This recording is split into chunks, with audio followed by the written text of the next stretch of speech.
হলো সবে বারাতের রজনী। এই রজনীতে আমার আল্লাহ তাআলা প্রথম আসমানের সব বান্দাদেরকে ডাকতে থাকে আর বলতে থাকে, এমন কোন বান্দা আছে জীবনে গুনাহ করে তোমার জীবনটা শেষ করে ফেলাইছো, তোমার জীবনটা বরবাদ করে ফেলাইছো, ওই বান্দা আমার কাছে হাত তোলো, আমি আল্লাহ তাআলা তোমার तमाम জীবনের সমস্ত গুনাহগুলো মাফ করব, তোমার ওই গুনার জায়গা আমি আল্লাহ তাআলা নেকি দিয়ে ভরপুর করে দেব। সুবহানাল্লাহ। السلام عليكم ورحمة الله وبركاته. الحمد لله وكفى وسلام على عباده الذين اصطفى. أما بعد فأعوذ بالله من الشيطان الرجيم. بسم الله الرحمن الرحيم. توبوا إلى الله توبة نصوحا. وقال النبي صلى الله عليه وسلم: إذا كانت ليلة النصف من شعبان اللهم صل على سيدنا نبينا وشفيعنا وحبيبنا ومولانا محمد صلى الله عليه وعلى آله وأصحابه وبارك وسلم. الحمد لله. আল্লাহ তাবারক ওয়া তাআলার দরবারে লাখ কোটি শুকর আদায় করি যে রব্বুল করিম আপনাকে আমাকে দুনিয়ার সমস্ত ঝামেলা থেকে ফারেক করে জান্নাতের মজলিস তথা রাসূলের ঘোষণা অনুযায়ী জান্নাতের বাগানে আসার মতো বসার মতো তৌফিক দান করছে। এজন্য সে মহান সত্তার দরবারে অন্তরস্থল থেকে কালিমাতুল শুকরিয়া আদায় করি, বলি আলহামদুলিল্লাহ। সময় খুব কম, সময় কম, কামাই বেশি। সময় কম, এর ভিতরে অনেক কিছু কামাই করতে হবে, কথা বলেন ঠিক কিনা? আমাদের হায়াত খুব সীমিত, খুব অল্প। পূর্ববর্তী নবী যারা, তাদের নবীদের হায়াত যেরকম ছিল, উম্মতের হায়াতও ওই কিছু নিয়েছিল। আপনার আমার নবী জনাবে মুহাম্মদ রাসূলুল্লাহ সাল্লাল্লাহু আলাইহি ওয়াসাল্লাম শেষ নবী, আখিরি নবী। এই নবীর হায়াত যেরকম, উম্মতের হায়াতও সেম ছিল, কথা বলেন ঠিক কি? আগের নবীর হায়াত ছিল হাজার হাজার বছর বাঁচত, উম্মতেরও হায়াত ওইভাবে ছিল। আমাদের নবীর হায়াত কম, আমাদেরও হায়াত কম, কথা বলেন ঠিক কি? এই জন্য কম হায়াতের ভিতরে বেশি আমল করতে হবে। ওই পূর্ববর্তী নবী যারা, সাহাবী যারা, তাদের আগে এই উম্মত জান্নাতে যাবে। তো এই হাজার বছর যারা বাঁচছে, এই হাজার বছর যদি বাইশে থাকে, হাজার বছর কত ইবাদত করছে, কত রমজান মাস পাইছে, কত শবে বরাত পাইছে, কত ইবাদত করছে, কথা বলে ঠিক। সেই তুলনায় তো আমরা 60 বছর 70 বছর আমরা কিছুই করতে পারবো না, কথা বলেন, কিছুই করতে পারবো না।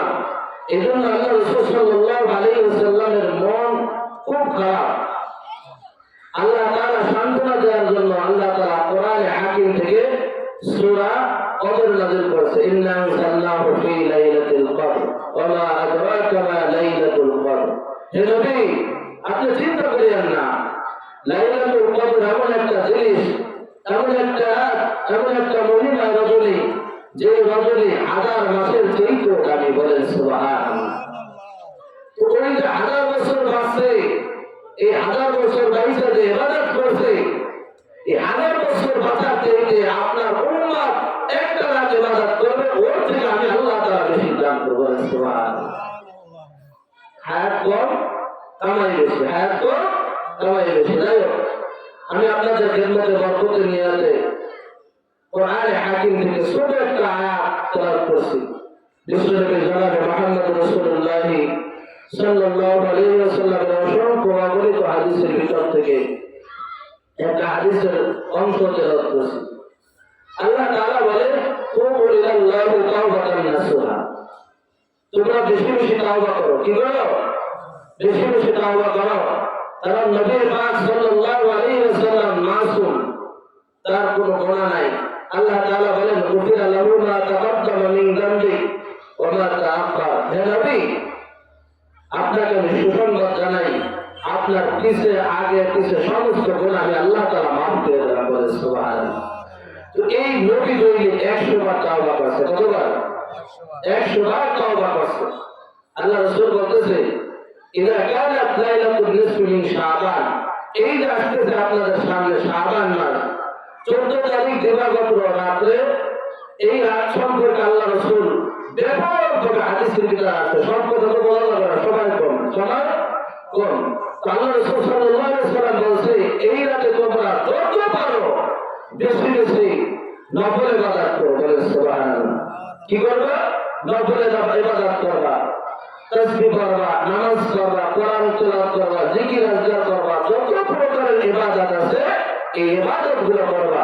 হযরত আম্মা আয়েশা রাদিয়াল্লাহু তাআলা আনহা একদিন নবীকে তার বিছানায় পায় না। আমাদের দেখে যে রাসূল মসজিদে নববীতে নামাজ পড়তেছে, তাহাজ্জুদের নামাজ পড়তেছে। তো এত বড় লম্বা সুজা দিতে আমাদের আয়েশা মনে করছে রাসূল আমাদের কাছ থেকে বিদায় হয়ে দুনিয়া থেকে চলে গেছে। আল্লাহু আকবার। এত বড় লম্বা সুজা দেখা আমাদের আয়েশা রাদিয়াল্লাহু তাআলা আনহা পায়ের পাপড়ে আল্লাহ রাসূলের পা মুবারকে একটু হাত লাগাইলেন।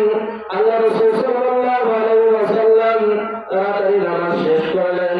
শেষ করার পরে আম্মা জান আয়েশা রাদিয়াল্লাহু তাআলা আনহাকে পিছে যাইতে বলতেছে, আয়েশা তুমি চিন্তা করিও না, আয়েশা তুমি কি মনে করছো আমি তোমার হাত নষ্ট করছি? আয়েশা না, আমি তোমার হাত নষ্ট করি নাই। ইয়া রাসূলুল্লাহ, ইয়া হাবিবাল্লাহ, এত বড় লম্বা সুজা দিছে, এই সুজা দেখে আমি মনে করছি আল্লাহ রাসূল আমাদের কাছ থেকে দুনিয়া থেকে চলে গেছে, আমরা নবী হারা হয়ে গেলাম। এই জন্য আপনি সজাগ আছেন কিনা, আপনি ঠিকই আছেন কিনা, এই জন্য আপনাকে পরীক্ষা করার জন্য আপনার পায়ে আমি একটু হাত লাগাইছি। ইয়া রাসূলুল্লাহ, ইয়া হাবিবাল্লাহ। আল্লাহ রাসূল বলতেছে, হে আয়েশা তুমি কি জানো এই রাতটা কোন রাত? নিসফু মিন শাবান, এইটা হলো শবে বারাতের রজনী। এই রজনীতে আমার আল্লাহ তাআলা প্রথম আসমানে সব বান্দাদেরকে ডাকতে থাকে আর বলতে থাকে এমন কোন বান্দা আছে জীবনে গুনাহ করে তোমার জীবনটা শেষ করে ফেলাইছো, তোমার জীবনটাকে বরবাদ করে ফেলাইছো, ওই বান্দা আমার কাছে হাত তোলো, আমি আল্লাহ তাআলা তোমার तमाम জীবনের সমস্ত গুনাহগুলো maaf করব। তোমার ওই গুনার জায়গা আমি আল্লাহ তাআলা নেকি দিয়ে ভরপুর করে দেব। সুবহানাল্লাহ। আল্লাহ তাআলা এই রাতে অসংখ্য অগণিত মানুষকে আল্লাহ তাআলা maaf করবে। হাদিসে পাকের ভিতরে আছে দুই শ্রেণীর মানুষকে আল্লাহ তাআলা এই সব বারাতে maaf করবে না। বলেন কয় শ্রেণীর মানুষ? জোরে বলেন কয় শ্রেণীর মানুষ? দুই শ্রেণীর মানুষ, যে নাকি মুশরিক আল্লাহ তাআলা এই বারাতে maaf করবে না। যার ভিতরে নাকি হিংসা আছে ওই হিংসাকে আল্লাহ তাআলা maaf করবেন না। এমন কোন মানুষ নাই যার ভিতরে হিংসা বিরাজমান করে না। কথা বলেন ঠিক কিনা? রাসূল আকরাম সাল্লাল্লাহু আলাইহি ওয়াসাল্লাম বলেন, ইয়াকুম ওয়াল হাসাদা ফাইন্নাল হাসাদা ইয়াকুলুল হাসানাতি কামা তাকুলুন নারুল হাতাব। আল্লাহ পয়গম্বর বলতেছে তোমরা হিংসা হইতে দূরে থাকো, কেননা হিংসা নেকিকে ধ্বংস করিয়া দেয়। যেমন আগুন শুকনা কাঠকে, আগুন যদি শুকনা কাঠকে লাগানো হয় সাথে সাথে পুরাইয়া ছারখার কইরা দেয়। কথা বলেন ঠিক কিনা? হিংসা এমন একটা অহংকার, এমন একটা চাদর, হিংসার চাদর, যার ভিতর যারা আবার তিনটা পরিমাণ অহংকার থাকবে পয়গম্বর বলে ওই ব্যক্তি জান্নাতে যাইতে পারবে না। এই জন্য আজ থেকে এই বদলে আনতে আমার তওবা করতে হবে। আপনি আমার ভিতরে কোনো হিংসা থাকবে না। কথা বলেন ঠিক কিনা? আজ থেকে সবক নিয়ে গান থেকে যাবো, মনের ভিতর কোনো হিংসা থাকবে না।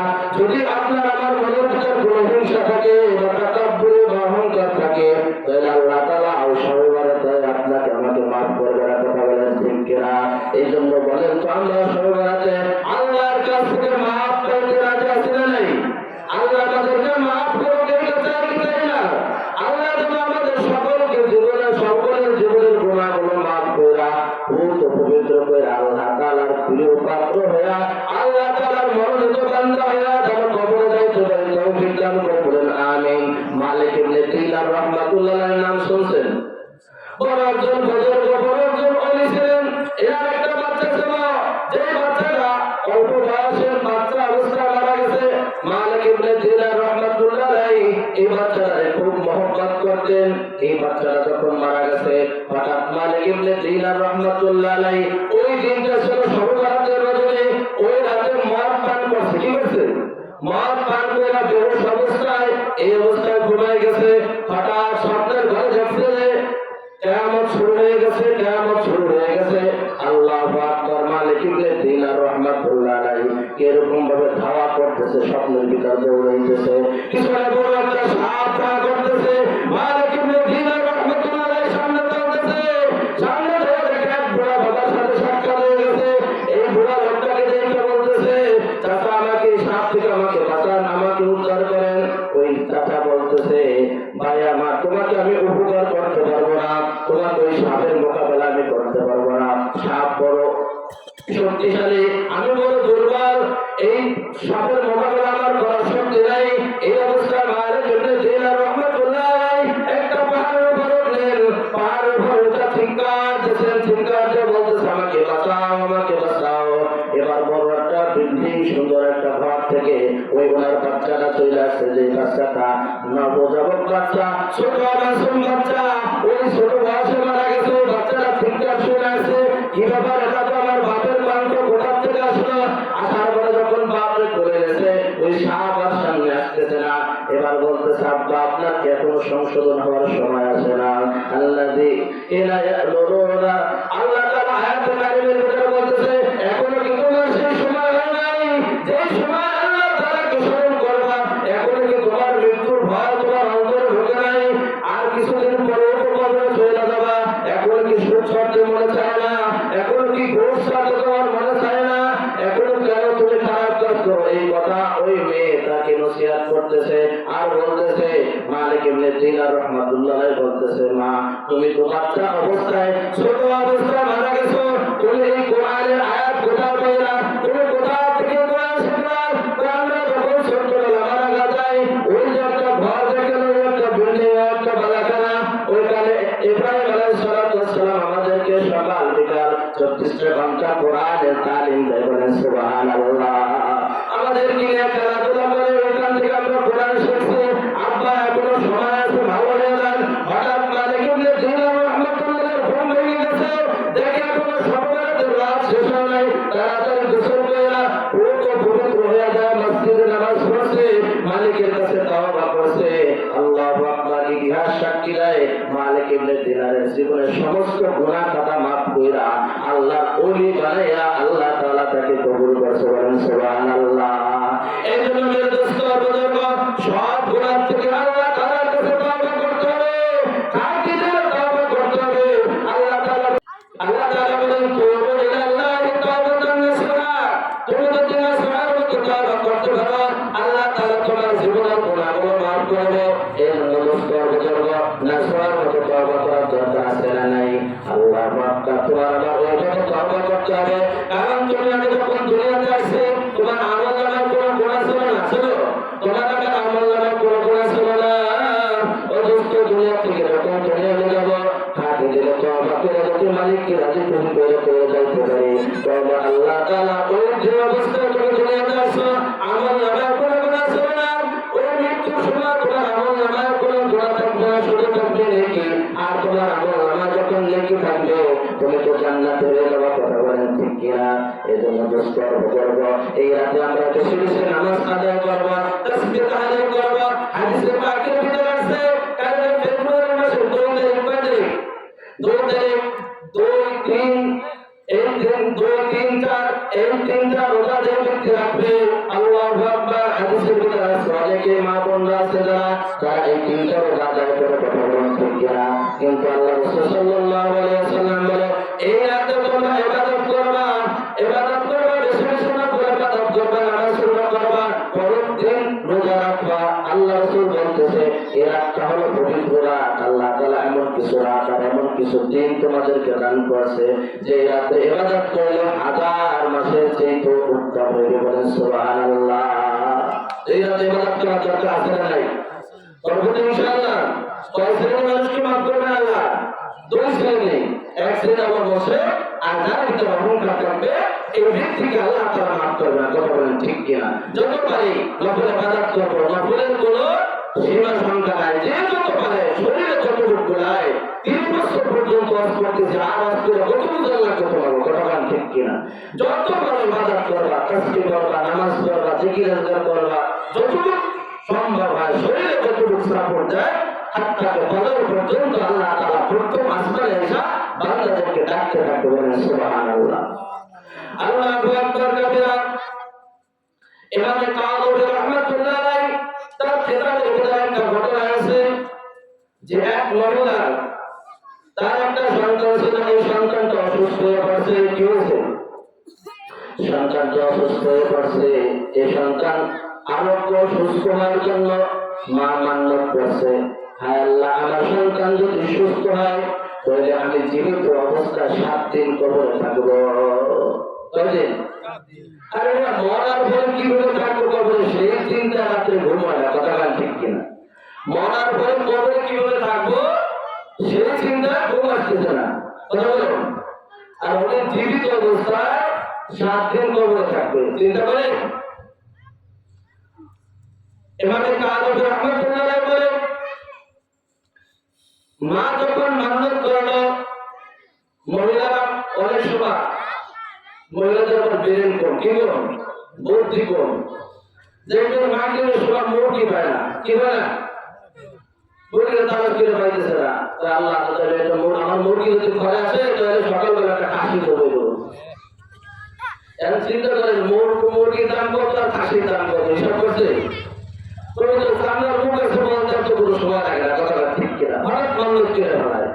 মান্যত যেটা হলো ওয়াজিব ইবাদত, এটা কি ওয়াজিব ইবাদত, অবশ্যই অবশ্যই তোমার এই মান্যত পুরা করতে হবে, কথা বলেন ঠিক? এভাবে কাযবী রাহমাতুল্লাহ আলাইহি বলতেছে, ওই মহিলার সন্তানটা যখন অসুস্থ হয়ে পড়ছে, উনি আল্লাহ তাআলার কাছে মান্যত করছে, হায় আল্লাহ, আমার সন্তান যদি সুস্থ হয় আমি 7 দিন জীবিত অবস্থায় কবরে থাকবো। হঠাৎ একদিন কি বলছে, মান্যত মানছে, আল্লাহ তাআলা ওই যুবককে সুস্থ করে গেছে। আস্তে আস্তে যখন সুস্থ হয়ে গেছে, এই মা কিন্তু আর মান্যত পুরা করে না, কি করে না, মান্যত পুরা করতেছে না। হঠাৎ ভুলের ঘরে ঢুকতেছে, ডাক দিয়ে বলতেছে, মা তুমি যে মান্যত করছো এটা তুমি পুরা করতে না করো, আল্লাহর পক্ষ থেকে তোমার কাছে আযাব আসতে পারে, শাস্তি আসতে পারে, অতি তাড়াতাড়ি তুমি কি করো, তোমার মান্যত আদায় করো। এবার সন্তানকে সকালবেলা ডাকতেছে, ডাক দিয়ে বলতেছে, বাবা তুমি এরকম ভাবে সুস্থ হয়ে পড়ছো না, আমি আল্লাহ তাআলার কাছে মান্যত করছিলাম, হায় আল্লাহ, আমার সন্তান যদি সুস্থ হয় তাহলে আমি জীবিত অবস্থায় 7 দিন কবরে থাকবো। এই মান্যত তো করছিলাম বাবা, তুমি যখন সুস্থ হয়ে গেছো এখন তো আমার মান্যত পুরা করতে হবে। চলো বাবা, কবরস্থানে চলো, একটা কবর খনন করো, আর 7 দিন কবর দিয়ে আমাকে কবর রেখে আসো, 7 দিন পরে আবার তুমি কবর খনন করে আমাকে নিয়ে আসবা। আল্লাহু আকবার। ইমাম কাযবী রাহমাতুল্লাহ আলাইহি বলতেছে, এই যুবক কি করছে, তার আম্মা জানকে কবর দেওয়ার জন্য কবর কবরস্থানে নিয়ে গেছে, যে তাকে সুন্দরভাবে একটা কবর খনন করলো। কবর খনন করার পরে সুন্দরভাবে তার মাকে কবরে শোয়া গেল, শোয়া দেওয়া সুন্দরভাবে পাশ দিতে দেওয়া, মাটি চাপা দেওয়া, ছোট একটা ছিদ্র রেখা। ওই যুবক যখন চলে আসছে মাথার কাছে ওই ছিদ্রটা, ওই মহিলা, ওই মা, যে মানুষ 7 দিন কবরে থাকতে মান্যত করেছে, ওই মা মাথার দিকে তাকায় দেখে বিশাল একটা বাগিচা। এই বাগিচার ভিতরে 2 জন মহিলা, কয়জন মহিলা, 2 জন মহিলা সুন্দরভাবে ঝর্ণা আছে, সুন্দরভাবে আলাপ সালাপ করতেছে, কথা কইতেছে। আল্লাহু আকবার। এই মহিলা কবরের মহিলা এবার যখন দেখছে ওই মহিলাকে এবার ডাকতেছে, আসো বোন আমার কাছে আসো। কবরের মা কি বলছে, ওই মহিলার কাছে দেয়া দেখে তারা পরস্পর কথা বলতেছে। এই অবস্থায় তাকে সালাম দিচ্ছে, আসসালামু আলাইকুম ওয়া রাহমাতুল্লাহ। প্রথম আগে সালাম দেওয়ার পর সালাম যখন দিয়েছে, এই 2 মহিলা, আগের যে 2 মহিলা, এরা সালামের উত্তর দেয় না, জবাব দেয় না। ওই মহিলা কবরের মহিলা জিজ্ঞাসা করলো, বোন আমার, তোমরা কেন সালামের উত্তর দিলে না? তোমরা তো মানুষ, তোমরা তো কথা বলতেছো, কোন দোকান কারণে তোমাকে সালামের জবাব দিতে বাধা করলো? তোমরা সালামের জবাব কেন দেনা না বলো? বলতেছে এই সালাম একটা ইবাদত। সালাম কি? সালাম একটা ইবাদত, আর ইবাদত করতে আমাদের আল্লাহ তাআলা নিষেধ করছে। এখন ইবাদত করলে কোনো লাভ নাই, এখন ইবাদতের কোনো দরকার নাই, যা করছি দুনিয়ায় পয়সা ওইটা এখন ভোগ করবো, অথচ ওই দিন কবরে গেলে তোমার আমার বোঝা আসবে। কথা বলেন ঠিক কিনা? এই জন্য সময় আছে দোস্ত, জান্নাতের বাগানে এখন আসবেন, দিন আফসোস করবা, ওই দিন আফসোস করলে কিন্তু আর কাজ হবে না, হবে কাজ হবে না দোস্ত। বুঝবো সবার কদর করো, আল্লাহ তাআলা নিয়ামত দিয়েছে, এই নিয়ামতের শুকরিয়া আদায় করো। আল্লাহ তাআলা বলেন লাইন শাকারতুম লাযিদান্নাকুম ওয়া লাইন কাফারতুম ইন্না আযাবি লাশাদীদ। বান্দা যখন নিয়ামতের শুকরিয়া আদায় করে আল্লাহ তাআলা বান্দাকে নিয়ামত বাড়াই দেবেন। সুবহানাল্লাহ। তো এবার বলতেছে যে সালাম একটা ইবাদত, এই জন্য আমরা সালামের জবাব দিলাম। তো এক মহিলার মাথার কাছে পাংখা দিয়ে বাতাস করতেছে, কি করতেছে? বাতাস করতেছে। জিজ্ঞাসা করা হলো, গুনাহগার, আল্লাহ তাআলা তোমাকে এত বড় নিয়ামত দান করলো, এত সুন্দর জান্নাতের পরিবেশে তোমাকে পরিবেশের ব্যবস্থা করলো, আল্লাহ তাআলা এত বড় নিয়ামত কোন কারণে দান করলো? গুনাহগার বলো। কয় দুনিয়াতে আমার একটা স্বামী ছিল, কি ছিল? আমার স্বামী ছিল, এই স্বামীর খেদমত করতাম, স্বামী যা বলতাম তাই শুনতাম, যত জায়েজ কাজ আছে তাই আমি শুনতাম, কিন্তু নামাজ রোজা রোজের হুকুম করতাম, কিন্তু স্বামীর হুকুম আমি পালন করতাম। স্বামীকে রাজি করার কারণে আমার আল্লাহ তাআলা এই নিয়ামত দান করছে। সুবহানাল্লাহ। আর কিন্তু স্বামীর খেদমত করে না, মহিলারা আছে না নাই? স্বামীর খেদমত নাই, মরহুম হয়ে গেছে। কে হয়ে গেছে? মরহুম হয়ে গেছে। বরঞ্চ মহিলার খেদমত আরো করা লাগে, উল্টা করা লাগে, কি লাগে না? পরের পাশে আর এক মহিলাকে সে দেখতেছে একটা পাখি, বড় একটা পাখি, মাছ পাখি, এরকম ভাবে ভোর দিয়ে তার মগজ এরকম আঘাত করতেছে আর মগজ খাইতেছে, এরকম ভাবে শাস্তি চাইতেছে। ওই বোনকে জিজ্ঞাসা করলো, কোন আমার এত বড় শাস্তি, এত বড় অপরাধ কেন করলা? কোন আমলের কারণে তোমাকে আল্লাহ তাআলা এই শাস্তি দিয়েছে, এই আযাব দিয়েছে? কয় বোন আমার শোনো, আমি আমার দুনিয়াতে একটা স্বামী ছিল, আমি ছিলাম পবিত্র একটা স্ত্রী, আমি ছিলাম আমল আখলাকের দিক দিয়ে ফার্স্ট, কিন্তু একটা অপরাধ ছিল, অপরাধ থেকে আমি স্বামীর হুকুম মানতাম না। স্বামী ডাইনে যাইতে বললে আমি বাইরে যাইতাম, কোন যাইতো? বাইরে যাইতো। এই জন্য স্বামীকে অমান্য করার কারণে ওই যে আমি যে ইবাদত করছি সেটার বিনিময়ে আল্লাহ আমাকে জান্নাত দিয়েছে, কিন্তু জান্নাতের ভাইকেও আমার জাহান্নামের আযাব ভোগ করতে হইতেছে। কথা বলেন ঠিক কিনা? বলে আমার তুমি যখন চলে যাবা, 7 দিন পরে আমার সময় হয়ে যাবে, তুমি দুনিয়াতে যাবা, আমার স্বামীর নাম অমুক, আমার স্বামীর বাড়ি অমুক জায়গা, তুমি একটু যাও, বলবা তোমার স্ত্রীর কবরে এরকম ভাবে আযাব হইতেছে। আমার স্বামী যখন আমার বিবরণ শুনবে, তখন আমাকে যখন মাফ করবে, তখন আমাকেও আল্লাহ তাআলা মাফ করে দেবে। কথা বলেন ঠিক কিনা? তো সময় যখন হয়ে গেছে, তো বোন বলতেছে যাও, তাড়াতাড়ি যাও, তোমার সন্তান আসতেছে, 7 দিন হয়ে গেছে, এবার তোমার সন্তান কবর কইরা তোমার কোঠে নিয়ে যাবে। তো এবার কবরে যখন চলে আসছে, আসার পরে সেই সন্তান আবার কবর খনন করতেছে, কবর খনন করে যখন উঠাবে তার আম্মাকে, উঠানোর পরে যখন বাড়িতে নিয়ে আসে, 2-4 এলাকায় খবর ছড়াই গেছে, 7 দিন পর্যন্ত জীবিত অবস্থায় কবরে ছিল। আশ্চর্যটা ঘটনা কিনা? কথা বলেন ঠিক কিনা? এই ঘটনা শোনার জন্য, দেখার জন্য সমস্ত মানুষ ভিড় করছে। ওই সেই স্বামী যার স্ত্রীর আযাব হইতেছে সেও আসছে। সে যখন আসছে তখন চিনা ফেলাইছে, পরিচয় দিচ্ছে, আগে তো একটা জানছে, পরিচয় দিচ্ছে আমার স্বামীর নাম ওরকম দেখতে, এরকম অবস্থা। তো বলতেছে তোমার স্ত্রীর কবরে এরকম আযাব হইতেছে, যদি তুমি আল্লাহর রাস্তাটাকে মাফ করো, আল্লাহ তাআলা তোমার স্ত্রীকে জান্নাতে এরকম ভাবে শান্তির ব্যবস্থা করবে। ওই যুবক বলতেছে ঠিক আছে, আমার স্ত্রীকে আমি মাফ করে দেন, আমার আল্লাহ যেন তাকে মাফ করে দেয়। আল্লাহু আকবার। বোনের ঘরে যখন ওই মহিলা গেছে, এবার স্বপ্নের ভিতর দেখতেছে সেই বোন জান্নাতের ভিতরে পড়তেছে। বলেন সুবহানাল্লাহ। ডাক দিয়ে বলতেছে, গুনাহগার, তোমার কারণে আমি এই জান্নাতে জাহান্নামের আযাব থেকে মুক্তি হয়ে জান্নাতে এই শান্তির নিয়ামত ভোগ করতেছি। বোন আমিও তোমার জন্য দোয়া করি, তুমি আমার জন্য দোয়া করো, আল্লাহ যেন সকলকে মাফ করে দেয়। বলেন আমিন।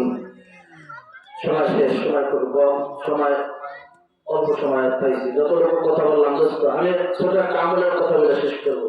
আমি যখন ঘুমের বিছানায় যাব তখন অবশ্যই এই 6টা আমল করবো। বলেন ইনশাআল্লাহ। 1 নম্বর আমল কালিমা তাইয়্যিবা করবো। কি বলবো? কালিমা তাইয়্যিবা করবো। যে ব্যক্তি কালিমা তাইয়্যিবা বলে ঘুমাবে, হাদিসে পাকের ভিতরে আছে ওই ব্যক্তি ঘুম যদি মৃত্যু হয়ে যায়, অনেক মানুষ আছে না ঘুমের ভিতরে মৃত্যু হয়, কি হয় না? যদি ঘুম ভাঙে তাহলে হোক, আর ঘুম না ভাঙলে হবে পরকাল, কথা বলেন ঠিক কিনা? তো কালেমা পড়া যে ব্যক্তি ঘুমাবে ওই ব্যক্তির ঘুমটা যদি মৃত্যু হয় তো মৃত্যুটা হবে শাহাদাতের মৃত্যু, বলেন সুবহানাল্লাহ। 2 নম্বরে আমরা দরুদে ইব্রাহিম পাঠ করবো। কি করবো? দরুদে ইব্রাহিম পাঠ করবো। হাদিসে পাকের ভিতরে আছে যে ব্যক্তি দরুদে ইব্রাহিম পাঠ করে ঘুমাবে কিয়ামতের ময়দানে এই দরুদ তার জন্য শাফাআত করবে, সুবহানাল্লাহ। 3 নম্বরে হলো ঘুমের দোয়া করবো। ঘুমের দোয়া পড়ে যে ব্যক্তি ঘুমাবে, ঘুমের দোয়া হলো আল্লাহুম্মা বিসমিকা আমুতু ওয়া আহইয়া। এই দোয়াটা যে ব্যক্তি পড়বে সারা রাত ইবাদত করার সওয়াব তার আমলনামায় লেখা হবে, সুবহানাল্লাহ। 4 নম্বরে হলো 51 বার বিসমিল্লাহ পড়বো। কয়বার? 51 বার যে ব্যক্তি বিসমিল্লাহ পড়বে ঘুমের ভিতরে যতটা শ্বাস টানবে আর বের করবে ততটা সওয়াব তার আমলনামায় লেখা হবে, সুবহানাল্লাহ। 5 নম্বরে হলো আয়াতুল কুরসি পড়বো। যে ব্যক্তি আয়াতুল কুরসি পড়ে ঘুমাবে হাদিসে পাকের ভিতরে আছে সারা রাত ফেরেশতা তাকে পাহারা দান করবে, সুবহানাল্লাহ। 6 নম্বরে হলো 3 বার এই তাওবাটা পড়বো, আস্তাগফিরুল্লাহাল্লাযী লা ইলাহা ইল্লা হুয়াল হাইয়ুল কাইয়্যুম ওয়া আতুবু ইলাইহি। এই তাওবা পড়ে যে ব্যক্তি ঘুমাবে যদি ঘুমটা ভাঙে তাহলে হবে ইহকাল, আর ঘুম না ভাঙলে হবে পরকাল। হাদিসে পাকের ভিতরে আছে যে ব্যক্তি তাওবা পড়ে ঘুমাবে আল্লাহ তাআলা জীবনের গুনাহগুলো মাফ করে দেবেন, সুবহানাল্লাহ। যদি মৃত্যুবরণ করে সে মৃত্যুটা হবে শহীদ মৃত্যু। আল্লাহ তাআলা আমাদের সকলকে আমল করার তৌফিক দান করুন। আসসালামু আলাইকুম ওয়া রাহমাতুল্লাহি ওয়া বারাকাতুহু।